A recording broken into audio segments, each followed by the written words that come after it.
Okay, so now with this next problem, it says complete these equations to make them true. All right, so where it says 1/2 plus blank equals 2.5, what you need to do is this answer needs to equal this after you add this problem, okay? So knowing half, there's my half. What am I missing? My 2 wholes, okay? All right, the next problem is 1/4, okay? I know that 1/4 is half of a half because 1/4 plus 1/4 is equal to 1/2, right? So I need one more fourth to equal that half.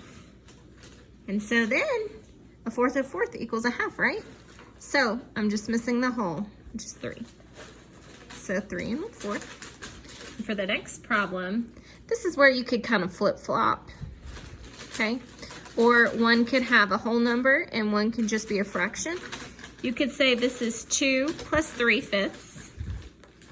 You could say this is 1 2/5 plus 1 1/5, okay? Those are some different options that you can choose, just as long as it equals 2 3/5, okay? All right, and so this last problem, they try to trick you, all right? So it's 1 1/10, all right?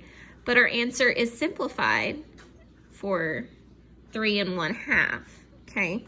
So we know that 1/2 equals half of a whole, right?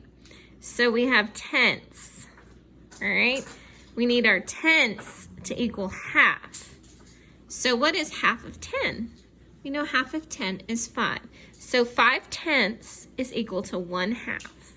So that means this has to be 4/10 here. Now, so we have 4/10 plus 1/10, which is equal to 5/10, and 5/10, which is equal to a half. So we have this half. Now we still need this whole number, all right? So we have one whole. How many more wholes do we need now? You're right, 2. So that answer is 2 4/10.